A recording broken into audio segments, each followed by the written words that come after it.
Orlando H. Pyle. I'm a practicing internist in Los Angeles and based also in Inglewood. I am originally from Brooklyn, New York. I've graduated from Brooklyn College and eventually went on to Rutgers University College of Medicine and Dentistry in New Jersey, received a Master of Science degree and also MD degree.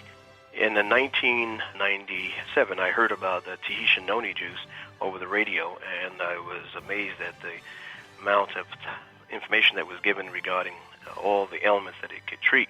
And I was quite skeptical about it, and I didn't really believe it. And then in January of 1998, I decided to try it, and I gave my dad, who had some prostate cancer problems, my wife has diabetes, and after about a month and a half, I didn't feel anything. And eventually I had to go play golf, and I had a herniated disc and had not played in 6 months. So I started practicing, and I hit some balls for about an hour. Didn't have any back pain, but I thought it was basically my back getting better.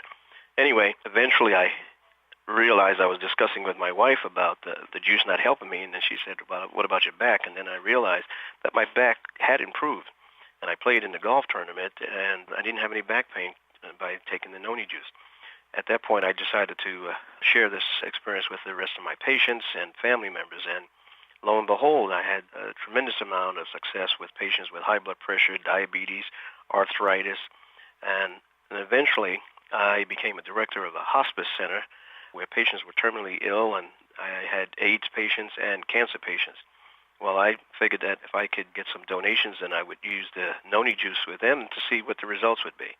Well, I had a tremendous amount of success. I had one individual who weighed about 78 pounds, an AIDS patient, and a year and a half later, he was still alive, weighed 140-some pounds.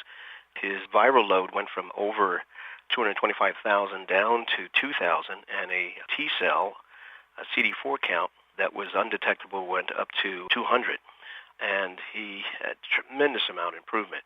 I had other AIDS patients who improved. I had a cancer patient who eventually had to be discharged home because she was doing too well.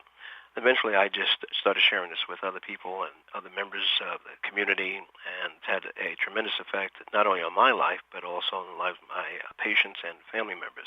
Also, my dad, who has a severe challenge with prostate cancer with metastasis and has had radiation therapy, but it continues to survive with the Tahitian noni juice and other particular herbs, but the noni juice has really stabilized them.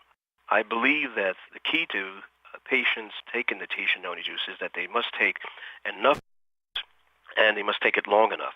I inform everybody to commit to at least 90 days of taking the Tahitian noni juice in order for them to see some results. Because 25% of the people who take Tahitian noni juice have an immediate effect on their bodies. That's within a week. 50% of the people, it may take up to 30 days, and the remaining 25%, it may take up to 90 days. So it's very important that people take the juice, take enough of it, no less than 2 ounces a day, and in some cases may have to go up to 8 ounces. I've had cancer patients that I've had on a bottle a day for 4 days, 4 to 7 days, and then half a bottle for 4 to 7 days, followed by 8 ounces a day. And it is amazing the improvement on patients' cancer status. One of the major things that I try to emphasize to people is the improvement in their immune system, particularly now when there's so much viral illnesses, etc. That people can take this Tahitian noni juice to enhance their immune system to minimize their illnesses. I think it's very, very important that people everywhere commit to taking Tahitian noni juice.